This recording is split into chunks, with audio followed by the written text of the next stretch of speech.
Hi and welcome to Leitrim Daily. My name is Breifne Earley and you are listening to episode 102 of the podcast.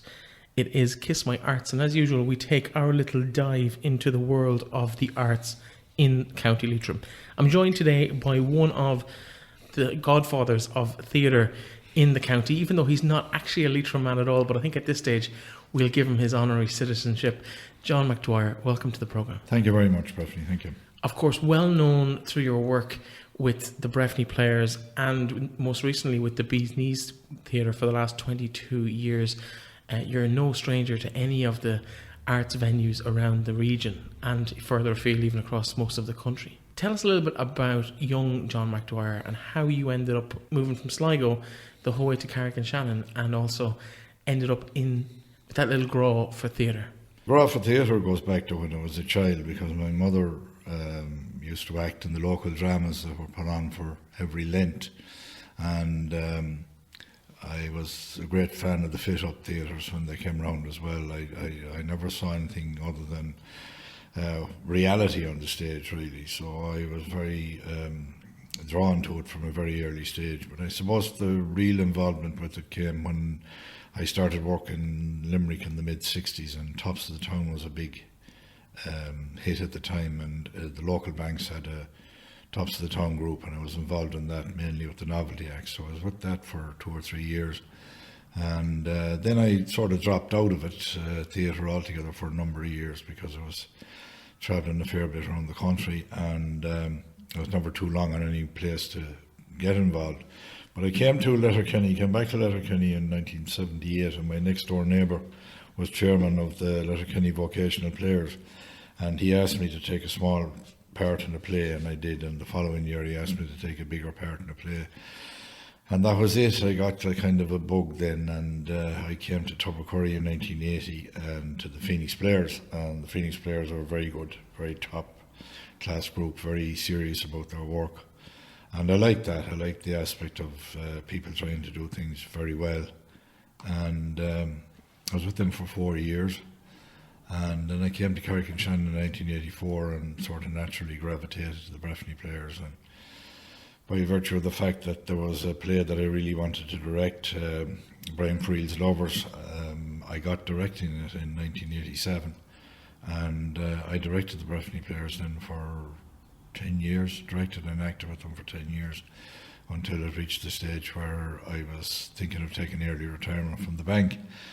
And this idea for Beezneez Theatre Company had been kind of festering in my head for a couple of years. I was very frustrated by the fact that I had made a lot of friends in the festival circuit in different groups, and I was very frustrated by the fact that we'd never get a chance to work together.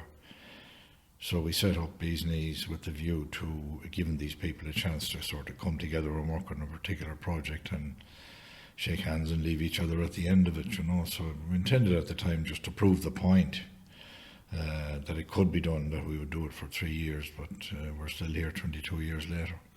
In terms of your career as a bank manager, hence the reason why you moved around a lot, in terms of that career and theatre, which one was really the love? Like, was it work to live, or was the bank just to pay the bills so you could go and act at the weekends? No. I mean, I worked for 32 years in the bank, and I'd say if you were to take times on it, I probably enjoyed 25, 26 years of that, you know.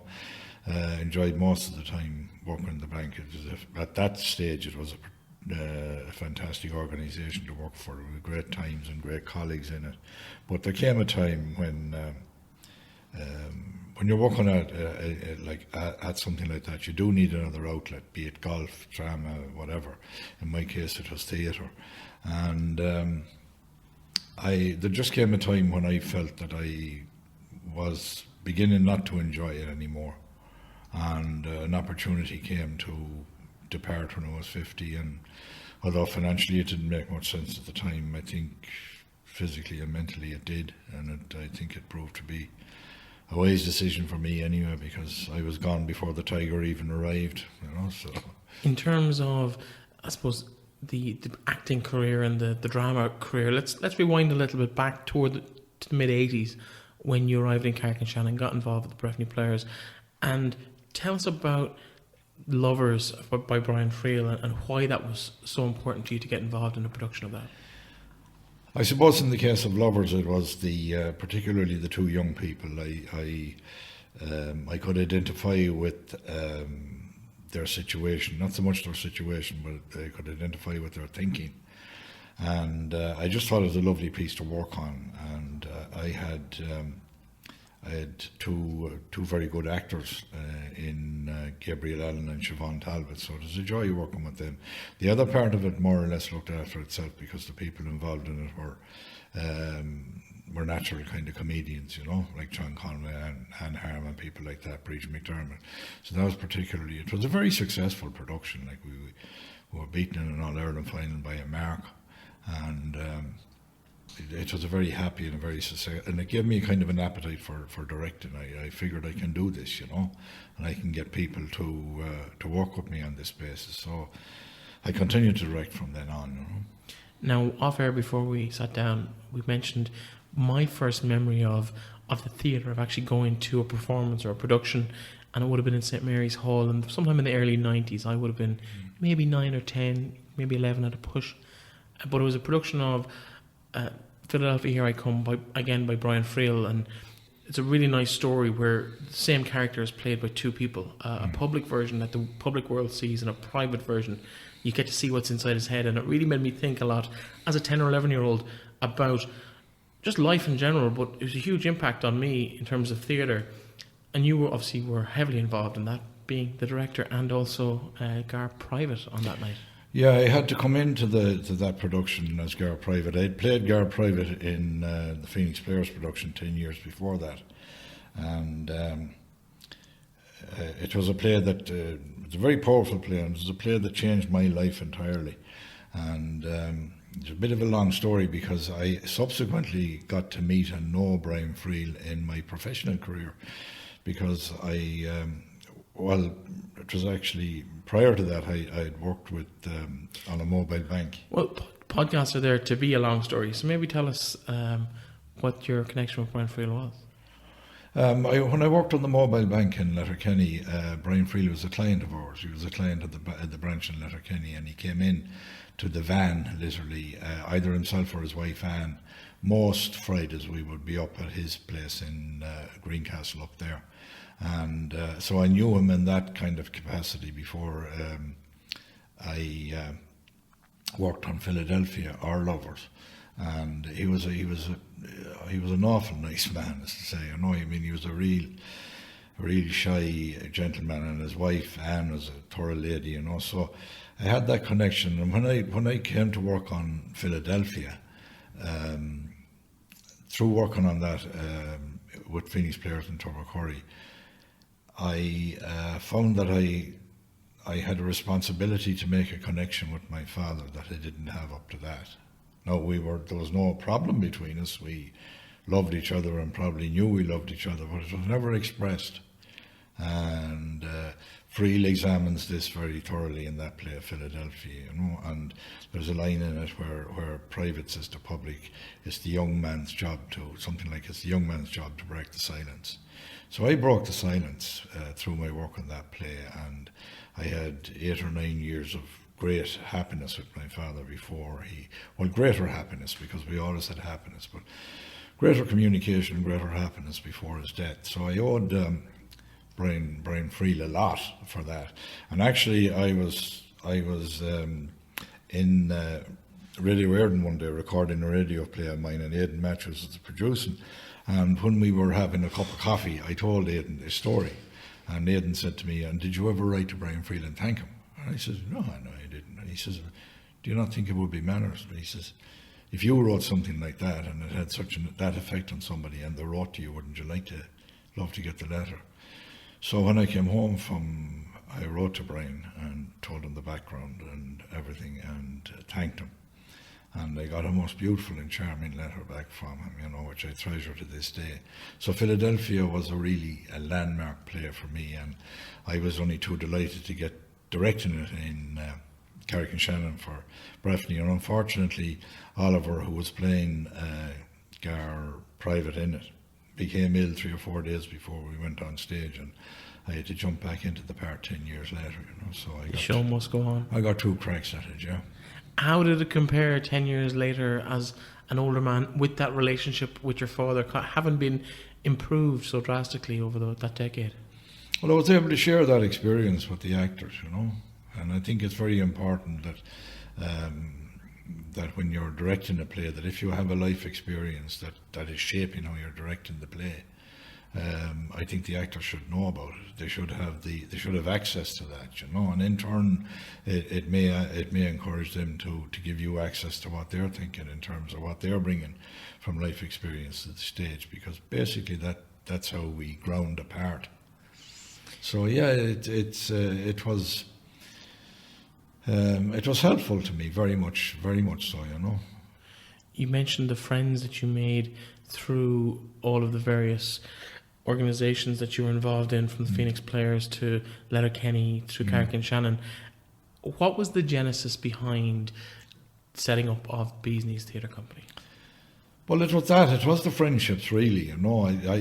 I just felt that, you know, when we were competing and we were doing festival plays, you would meet people you would be competing against somebody like Cornmill and Carrigallen, Ballyshannon Players, Claremorris Players, Backstage Longford or whatever.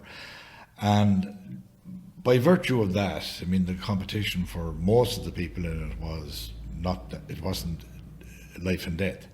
So through that kind of company, you got to meet people and you got to know people, and you said, I like that person's work and I like what they're doing, they're taking that seriously. And that kind of thing, wishfulness was in my head. Wouldn't it be lovely if we could get all those people, or some of those people, together who might never get the opportunity to work with each other, and give them the opportunity to do that together. And, you know, everybody bought into it so well at the start that, you know, it really looked after itself in those terms, you know, because everybody who comes into a Beezneez rehearsal room is deadly serious about being there. You know, if they're not, they won't be there. How much of a change is that from amateur dramatics, where the kids need to be picked up and I'm a bit late, or something else came up tonight? Yeah. It requires a huge discipline, and people coming into it know that. It requires, there's an old saying that I have in the company, before we set a rehearsal schedule, people are asked what nights of the week or what dates can you not work. And let it be that they want to see a Champions League match, that's fine if they want to see that. But we need to know that, and then we set out the rehearsal schedule, and then everyone is told at that point that the only reason for missing a rehearsal is a funeral. Provided it's their own. You know? And, you know, people coming in, if they're coming in, they know that they're probably going to have a lot of fun, but that there are demands, and that they will be respected, and they are expected to respect everybody else in the room, you know. So we very, very rarely, there are occasions when you just have to say, oh no, I don't come near me tonight, you know, if that's happening to you, you know. But in general terms, I'd say 95% of the time we don't have any difficulty at all.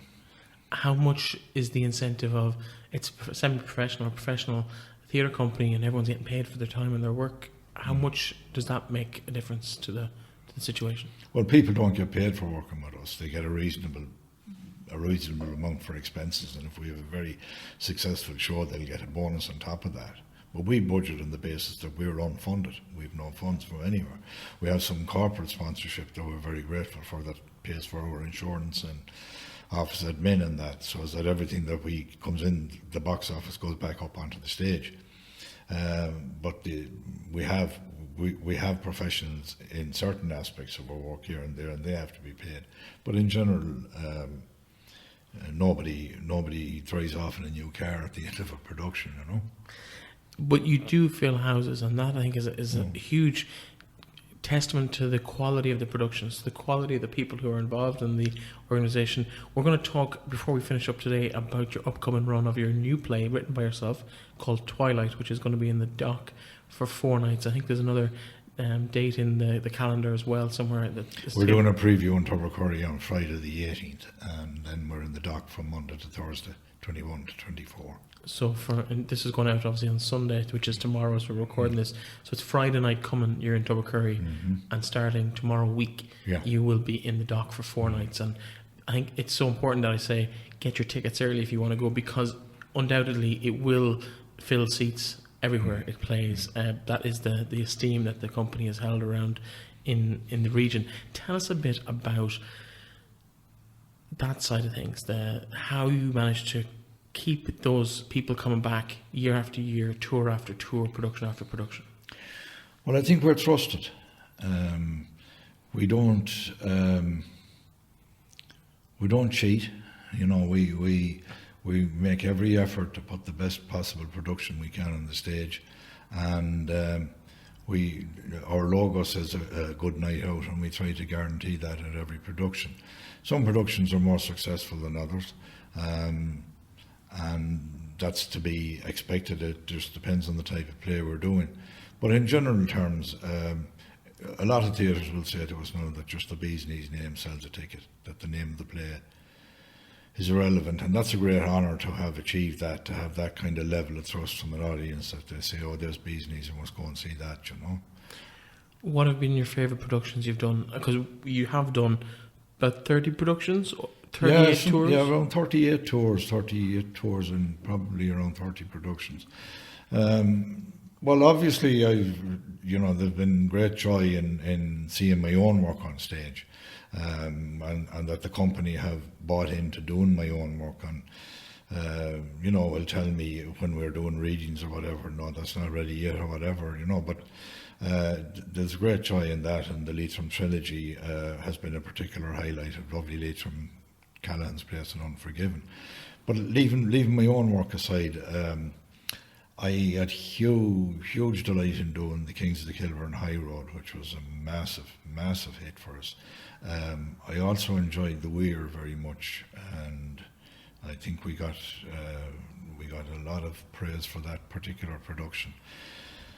And little gems like The Drawer Boy and Tuesdays with Mary were things that I loved directing as well, but I've got a buzz out of everything that I've done with them, with the group, because they're so much fun to be with, and they've bought so much into doing a production. Like, we're always trying to bring in new people as well. Like, we did a very successful summer tour this year of Touch and Go, and we had 2 people with us who had never worked with us before.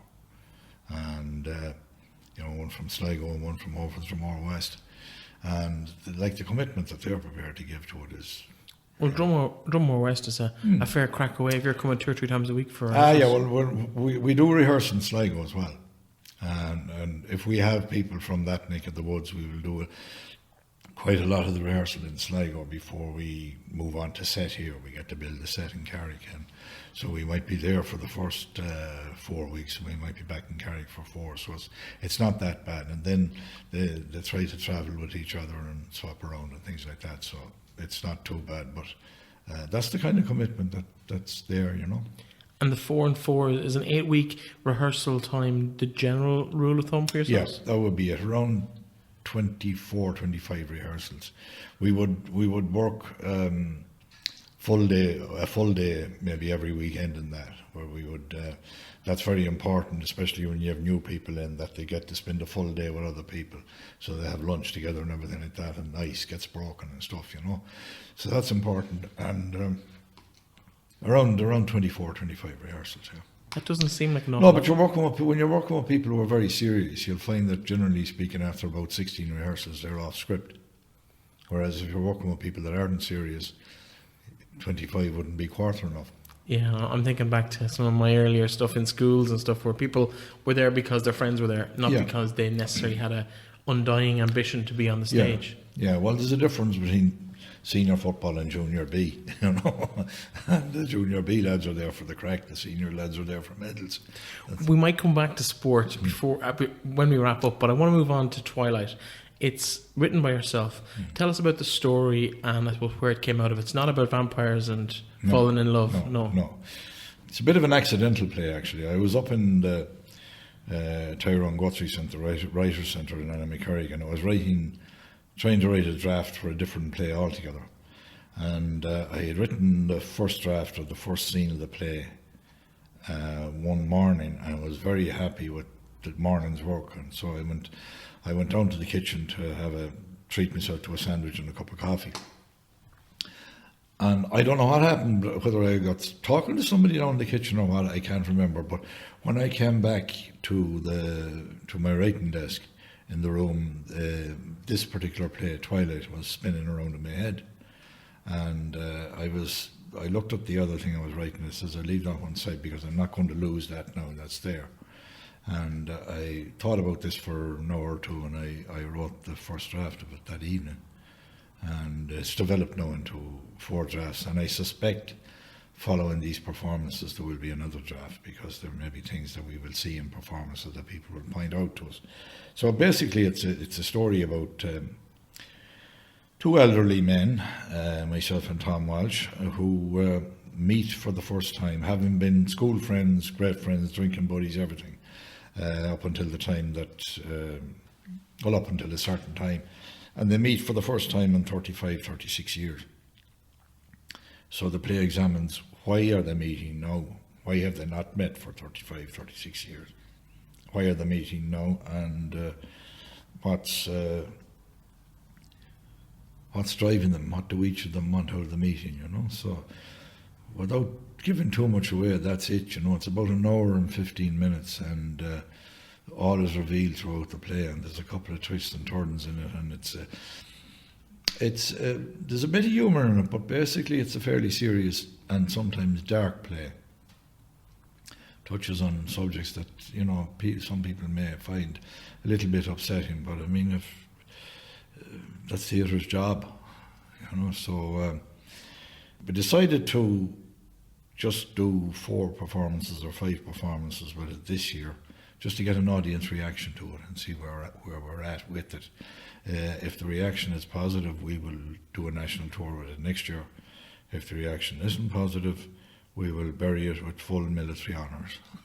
In terms of the actual play itself, people can come along and watch. Where can people find out more information, and more importantly, where can they get tickets? The best place to get the information about it is to come and watch it, because it's not really a play that I can, you know, say A, B, C and D happens and that's the play. Tickets are available at the dock at 07196508828 or the dock.ie, and we run from Monday to Thursday, 21 to 24. For the show in Tubbercurry, we're joining up with the Beezneez Players, who are also doing one act that they're going on the circuit with, along with us. So it's really a preview night, and tickets will be available on the door there. Both shows in all cases are at 8 o'clock. And that's it, where in Tubbercurry? St. Bridget's Hall. Just on the diamond there, and in the middle of the town. Yeah. John, you are a bit of a sports nut, and that's where we've crossed paths mostly over the last number of years, whether it's the Showgrounds or City Calling Stadium or even Avantgarde Park Sean McDermott here in Carrick. What is it about sport and drama that just gets you hot on the collar? Well, our house was always sports mad, you know. My father was from Glenties in County Donegal, and I don't know why he had a great interest in Sligo Rovers, and he used to always explain it by saying the great thing about going to the Showgrounds is the match starts on time, because this was an era when the Gaelic match was starting at 3:30. You'd be lucky if the ball was thrown in at 6:10. You know, there was neither make nor shape on the GA at the time. So when I was a child, I was brought to the Showgrounds, and I vividly remember my first ever game in the Showgrounds, and I've been going there ever since. And every season when the new season opens and I walk in the gate and I see the goalpost down at the Nazareth end, I know that life is all right. You know, it's just a thing. But we were mad about everything. We played cricket when I was a child. We played cricket in the field at the side of the house. Like, we didn't know what we were at, you know, except you threw a ball and fella tried to hit it with a bat. But we used to listen to Wimbledon on the radio. It's a bit like having Irish dancing on the radio. All you could hear were advantage, so and so and so and so. But we saw the pictures. You know, the pictures are great in the radio, and we always saw the pictures. So that's the kind of thing that was, you know, you name it, we'd have an opinion about it. We'd know feck all about it, but that wouldn't stop us from having an opinion. So I'll watch any sport, basically. You know, I was just saying to somebody this morning, I was telling them I was in Longford last night, and they said, God, what will you do when the Rovers finish? I said, so I go to Ballinamallard. Yeah, well, okay, that's hardcore, because I was in Longford last night as well, and it was a cold night and not a night for extra time, but unfortunately that's where we ended up. So there's one home game left, I think, against... One home game against Derry, and unfortunately I'll miss that one, because the Kilfenora Kelly band are in playing concert in the Hawkswell that night, and there's no way I'm missing the Kilfenora. So when it comes to the arts versus sport, the arts still wins out? Well, no, I mean, to be honest about it, if I had realised we were playing Derry, I probably wouldn't have booked Kilfenora. But no, that's the way. There's some things you don't want to miss, and Kilfenora in concert is one of them, believe me. Absolutely. Well, listen, John, just a reminder for people, they can get themselves to your show over the next 10 days or so, next Friday in St. Bridget's Hall in Tubbercurry, and also then the following week, so tomorrow week, Monday to Thursday, in the Dock in Carrick and Shannon. And tickets on the door for Friday night in Tubbercurry. They can book in advance, but they will obviously probably be available on the night as well. But the advice is get in early and get your tickets for whoever's going to come with you. Beezneez, always a good night out, as you say yourselves, but I think you can vouch on that one. And thank you so much for dropping in for a little conversation with us. It's been great chatting to you, and I'm sure we'll see you in the showgrounds next year at some point. Thank you for having me, Breffni. No problem, my pleasure. That is episode 102 of the show. Thank you very much, John McDwyer, for popping in and having a chat with us. It's really appreciated. I will be back tomorrow with a roundup of the county finals taking place in Park Sean today. Of course, Glencar Manor and Ballinamore, Shauna Heslins in the senior final, while Leitrim Gales and Drumkeeran do battle. The intermediate game throwing in at 1 p.m, while the senior game throws in at 3 p.m. Will you be going yourself, John? I'll be there. Well, so will I. And I'll be talking to some of the participants and some of the people floating around Park Sean over the next couple of days on the show. I'll be back tomorrow with the sports roundup of the weekend. Talk to you then.